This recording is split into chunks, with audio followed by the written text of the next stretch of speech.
What do you think, Jeff? I wonder what we're missing here. One other thing that I think probably I should throw in that's fairly important historically is that during the 70s, I got to know Martin Litton fairly well.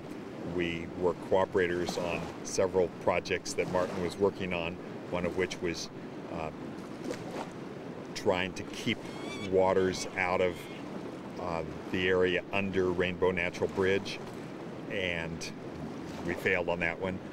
But I got to know Martin fairly well, so in the late 80s, in 1987, Martin told me that he was planning on retiring from the river running business, and I made arrangements to buy his interest in Glen Canyon Dories.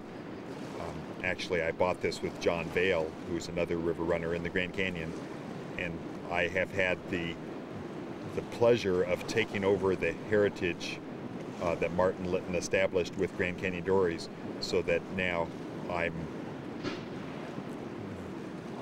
continuing to run the wooden boats, the historical wooden craft through the canyon on commercial trips, and I feel a great sense of pleasure in knowing that this historical pattern is going to continue.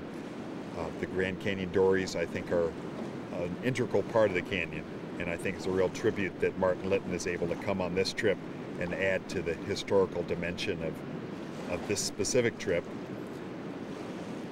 And why is that? What is it about Martin that makes him so appealing? Well, he's a strong conservation figure, and he often puts his conservation principles way ahead of any economic interest that he might have in something. He's always spent his money very freely in trying to perpetuate preservation of wilderness places. As you know now, he's spending a lot of time working on preservation of the redwoods, and so he has a real heart for conservation. And 6 miles, or? Oh, that won't be too bad. Yeah.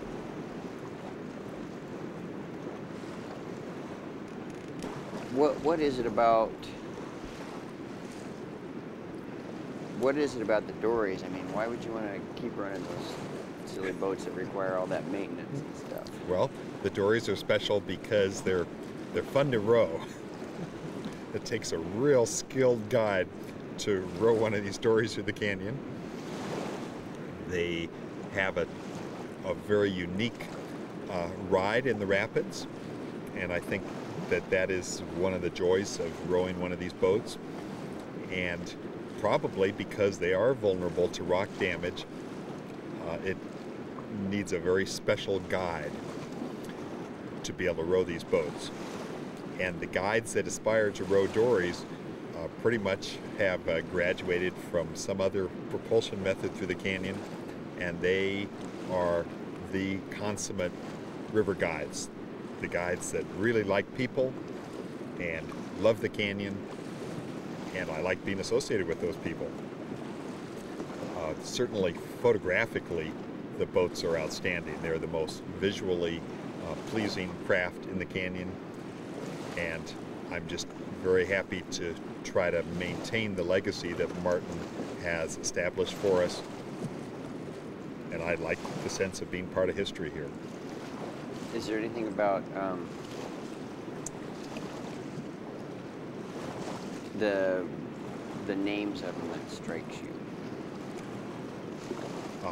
You mean the names on the individual boats? That is certainly something that has always been very important to Martin, to name places that have been impacted by man. And is there a boat called Hidden Passage? Hidden Passage was one of my favorite places in Glen Canyon, and so the names on the boats are just a message to all of us that some of these other wild places can disappear if man isn't vigilant to limit the ravages of progress.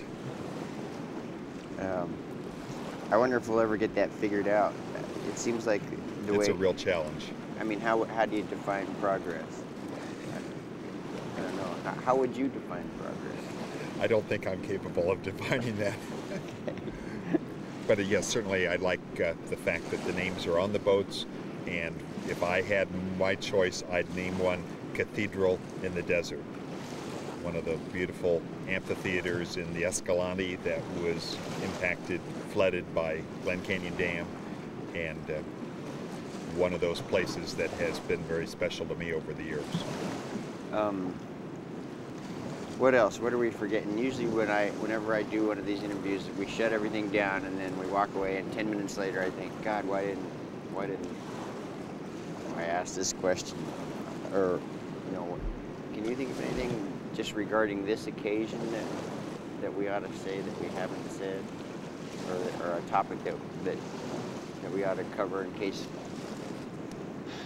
you got hit by a rock walking out of here, or or we got run over by a truck on our way back from this trip. Should I roll it just a little bit more? If you can think of anything like that. Well, one experience that I had in river running, which I guess is my biggest claim to fame, is that in 1965 I was at the mouth of Warm Springs up in Dinosaur National Monument when it had a very major debris flow coming out of the canyon. There was a major flash flood, and I feel very fortunate to have survived the experience, because I could have been removed from Earth's scene at that point. We were floating down the Yampa River in early June of 1965, and we had a fold boat on the trip, and my friend Bruce Julian and I were portaging the fold boat around a real small rapid at Warm Springs that we had run the raft through. It was caused by some debris that had fallen off the canyon wall there. It was probably about a number 3 on a 10-point scale. And while we were portaging, it was raining pretty hard, and so we found this old cabin there that was dug about 3 feet into the ground and extended up about another 3 feet above ground, an old log cabin that had signs of having been used certainly back to the 1930s. We found part of an old newspaper in it with a date on it, and part of an old Sears and Roebuck catalog. And finally Bruce said, George, it's just going to keep raining, why don't we go on down to camp? And so we left the cabin, and within an hour after we left it, we slowly became aware of the fact that there was a dull roar, sounded like continuous thunder, sounded like a freight train just rumbling by, but it just didn't stop. And we were about 1,000 feet below the mouth of the creek at this point, and so we didn't see the dramatic issuance from the creek when it first happened, although it continued for quite a long time. Just a monumental amount of muddy water and a heavy burden of boulders came out of the mouth of the canyon. The little cabin where we had been was totally obliterated, along with the small forest that had been there for 50 or 100 or 200 years since the last debris flow. And those trees were all totally removed. We could not find where the cabin had been within 100 feet of its location, because the fan was at least 300 feet wide at the mouth, with boulders anywhere from 1 foot in diameter to 6 feet in diameter. And it made the major rapid, which was certainly a number 10 on a 10-point scale. The next day, the first group through was Western River Expeditions, and they portaged their 10-man around it. They did run their pontoon successfully. The next group through, which was the hatch trip with the guide without his life jacket, he was thrown out of the raft and drowned. As we went upstream above the rapid the next day, it was very obvious to us that there had been a major occurrence there, because there was a new line of silt sort of from a temporary reservoir storage that extended quite a ways upstream of the new debris fan. There was this muddy horizontal line which showed to us that water had been impounded behind this new rapid when it had occurred the previous evening. And to the best of my recollection, the orange sign that you said used to say "Danger Rapid," that sign was removed by this occurrence. So that was something that was very exciting, and I just wish I had had a camera with a wider aperture, because all my slides were taken with a 3.5 lens opening and a little bit of blurriness because I was trying to hold it at a fairly slow speed. But we realized that we could not only have been killed there, but this was also a flash flood debris flow of major historical significance. Yeah, and you guys had moved just an hour before, you think? Or maybe less than an hour before, and not because we thought there was any impending danger, but just because we were already wet. I mean, it didn't make any difference to be out in the rain a little bit longer, and so we were safely below the mouth of the creek when the flash flood actually occurred.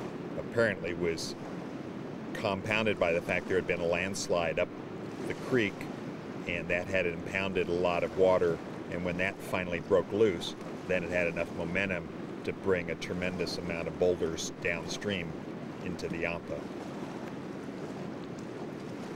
And that trip, actually, we finished one day before we got on this trip that I told you about earlier in the Grand Canyon.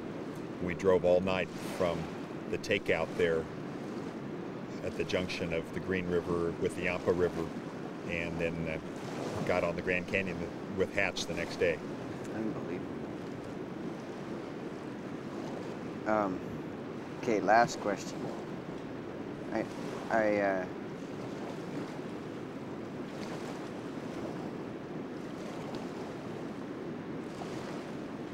I don't know what your religious background is, but I know talking to Mary, she was impressed with Clavey. I guess he'd gone off and just come back from a mission of sorts.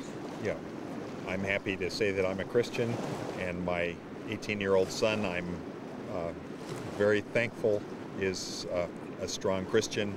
He went with a group called Youth with a Mission to Spain and Tanzania, where they were basically on a Peace Corps type project, help to the local people, but with a very definite Christian flair to it. And he's just always been a great kid. Never had to, the only time I had to lay a hand on him was when he was playing with matches in the back of a recreational vehicle, and I got a little uptight then. But other than that, I've hardly ever had to even raise my voice to him. He's just been a kid that's always tried to please, but what's really exciting to me is that he is a strong individual, and he really knows how to jump in and do work without even being asked. How does Christianity fit in with the geology here? I don't have an answer for that.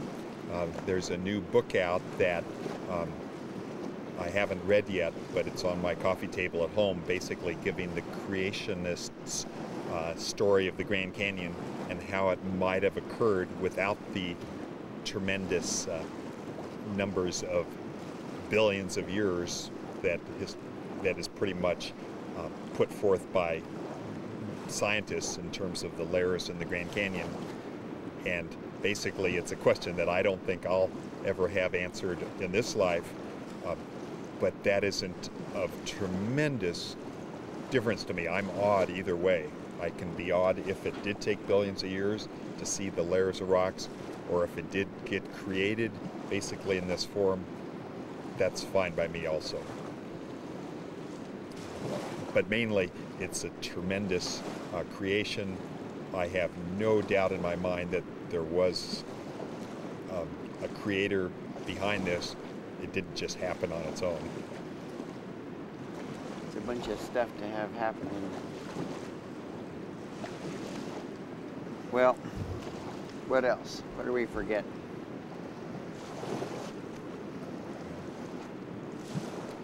I guess we ought to shut this thing down and let you get packed and stuff. Thanks for doing this. Oh, thank you.